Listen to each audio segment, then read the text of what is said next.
کہ ان کے شوہر کے دوست کے امام صاحب سے جھگڑا ہوا، ان کے شوہر سمجھانے گئے تو امام صاحب ان سے بھی ناراض ہو گئے۔ اب لوگ صلح کروانا چاہتے ہیں، بھی صلح ہو نہیں رہی، امام صاحب ناراض ہیں، تو ان کے شوہر یہ پوچھتے ہیں کہ کیا میری ان کے پیچھے نماز ہوگی کہ نہیں ہوگی، جائز ہے کہ نہیں۔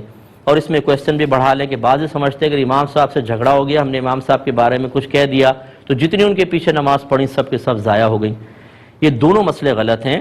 اگر فرض کر لیں کوئی نااتفاقی ہو بھی جاتی ہے، فرض کر لیں آپ ہی کوئی زیادتی کر دیتے ہیں امام صاحب کے ساتھ، تو پچھلی سابقہ نمازوں کے ضائع ہونے کا کوئی اس سے تعلق نہیں ہے، وہ نمازیں آپ کی ہو گئیں۔ اسی طرح اگر ناراضگی ہے پھر بھی امام صاحب کے پیچھے آپ نماز پڑھ سکتے ہیں۔ ہاں، اگر ناراضگی اس وجہ سے ہے کہ امام صاحب میں کوئی شرعی عذر ہے، کوئی غلطی ہے، وہ اعلانیہ گناہ کر رہے ہیں، دیگر چیزیں، تو پھر آپ چاہے ناراض ہوں چاہے راضی، ان کے پیچھے نماز نہیں ہوگی، صحیح نہیں ہے۔ مثال کے کوئی امام صاحب خدا نخواستہ غلط قسم کے کاموں میں ملوث ہے، تو آپ چاہے ناراض ہوں یا ناراض نہ ہوں، ان کے پیچھے نماز نہ پڑھیں، کیونکہ جو اعلانیہ طور پہ گناہ کر رہا ہے اس کے پیچھے نماز نہیں ہوتی۔